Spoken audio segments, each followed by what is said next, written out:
Comment les charges de copropriété peuvent vous ruiner lorsque vous achetez un bien via les ventes aux enchères immobilières judiciaires. Dans cette vidéo, je vais vous expliquer pourquoi vous devez absolument faire attention aux charges de copropriété. Restez bien jusqu'à la fin de cette vidéo parce que je vais partager avec vous une anecdote assez épique qui m'est arrivée par rapport aux charges de copropriété.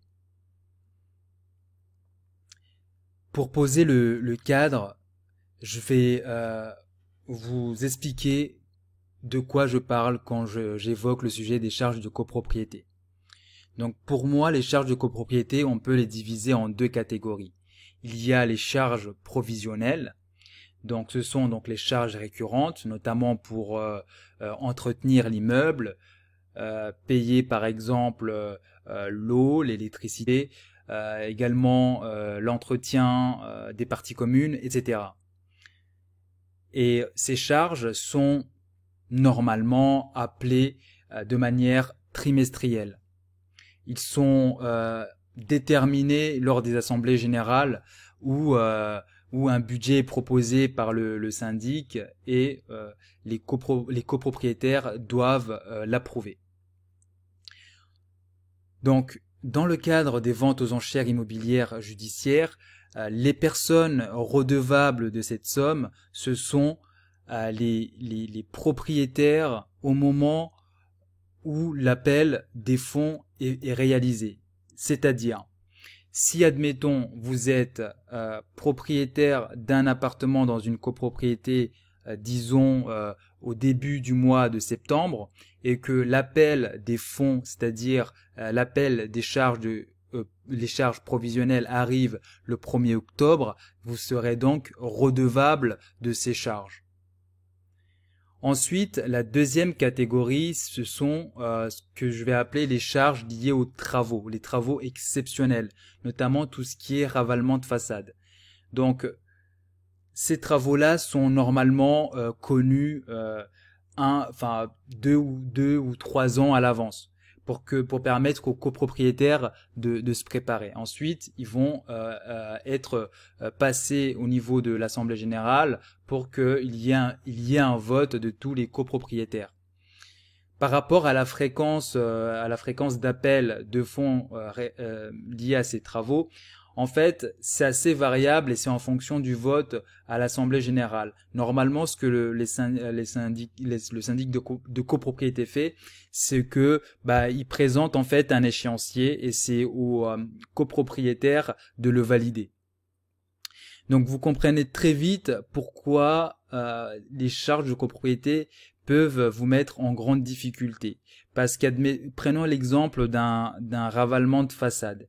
Si admettons vous achetez un bien et que vous avez fait preuve de négligence et que vous n'avez pas investigué pour savoir s'il y avait des travaux exceptionnels qui arrivaient, qui ont été votés à l'Assemblée générale et qui n'ont pas encore été appelés. Et vous achetez donc cet appartement et puis au bout de 2 semaines, vous recevez le premier appel de fonds par rapport à ces travaux exceptionnels.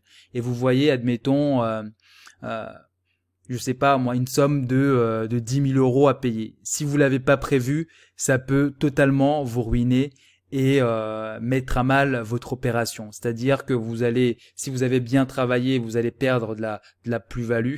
Et si vous avez acheté au prix du marché, tout simplement, vous allez faire une moins-value quand vous allez revendre.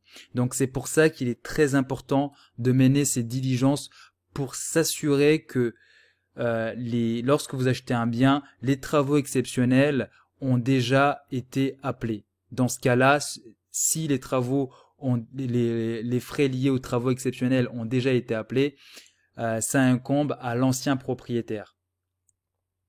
Maintenant, comme promis, je vais vous raconter une petite anecdote qui m'est arrivée par rapport aux charges de copropriété. Vous allez voir, moi en fait, j'ai pas été ruiné, mais ça a été plutôt l'inverse.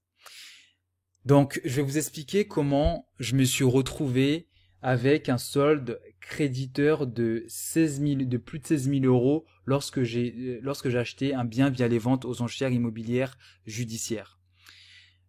Donc ça remonte il y a quelques années. Donc j'ai fait l'acquisition d'un appartement. Donc j'avais bien identifié qu'il y avait eu des travaux qui avaient été votés donc pour faire un ravalement de façade et que je m'étais assuré que l'appel des fonds avait déjà été effectué avant que je sois propriétaire de cet appartement. Donc normalement ces frais-là incombaient finalement à l'ancien propriétaire.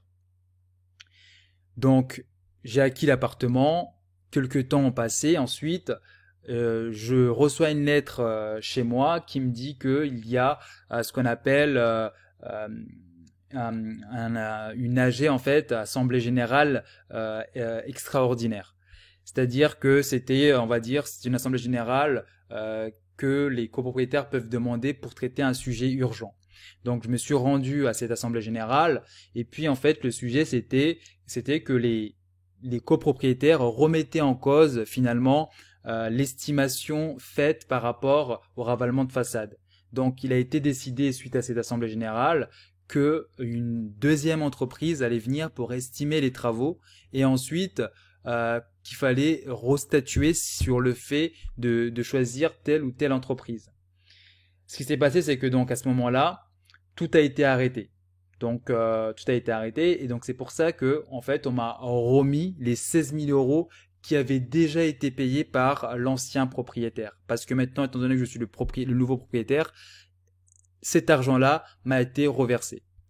Mais pour être transparent, ces 16 000 euros, je ne les ai pas touchés. J'ai touché uniquement 4 000 euros parce que la deuxième entreprise qui a été choisie proposait un devis par copropriétaire en fonction des tantièmes. En tout cas, pour ma part, c'était autour de 12 000 euros. Donc voilà, j'ai quand même gagné à peu près 4 000 euros. Voilà, donc j'arrive à la fin de cette vidéo, j'espère qu'elle vous a plu. Si c'est le cas, n'hésitez pas à liker, à vous abonner. Et pour les nouveaux abonnés à ma chaîne, n'hésitez pas à aller consulter la formation gratuite d'1 heure, accessible directement dans la description, pour avoir une vision globale de qu'est-ce que c'est que les ventes aux enchères immobilières judiciaires.